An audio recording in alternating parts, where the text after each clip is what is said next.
Situé en plein cœur de ville de Yaoundé, tout en face de ce bâtiment autrement plus majestueux que constitue le siège de la Caisse nationale de prévoyance sociale, le ministère camerounais de la communication ressemble à un nain que l'on aurait placé au pied d'un géant.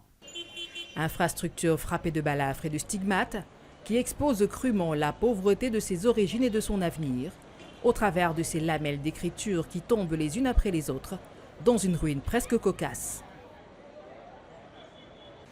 Pas de quoi pour autant impressionner l'occupant des lieux qui sait marcher de sa fière allure et s'asseoir sur une chaise haute d'importance aux fins de faire discussion ouverte avec l'ensemble des personnels centraux comme extérieurs de ce ministère supplicié. Le ministre le dit, quitte à souffrir de ses apparences, autant mieux en sauver quelques autres, dont cette rude vie administrative camerounaise remplie de surprises et de bien de sortilèges. Les retards observés dans l'élaboration et la mise en œuvre des manuels de procédure, tant au niveau central que dans certains organismes sous tutelle, constituent une illustration patente de ces insuffisances.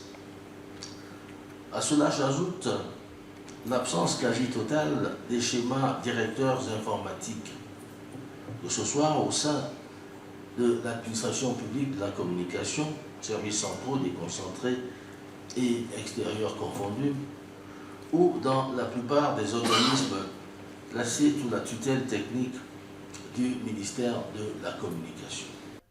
Un ministre à qui il reste, à ce qu'il semble, quelques convictions d'usage. Homme de surface et de tous les mélanges qui a étraîné sa carapace de serviteur fidèle depuis une quarantaine d'années, au travers de quelques grandes enseignes gouvernementales, tant dans le cœur de la présidence de la République qu'il y a 10 ans, comme ministre en charge de l'administration territoriale. Des espaces bordés de tapisseries fines sur lesquels il pose ses élégantes chaussures noires, avec ce goût de l'esthétique qui fait chemin avec les défis d'aujourd'hui. Dans le cas d'espèce, affirme-t-il, sur tout ce qui porte désormais à la digitalisation. Le concept de transformation numérique, qui hier encore semblait être l'apanage des entreprises industrielles et commerciales, a depuis lors migré pour concerner désormais l'ensemble des organisations, et qu'elles soient marchandes, non marchandes ou purement étatiques.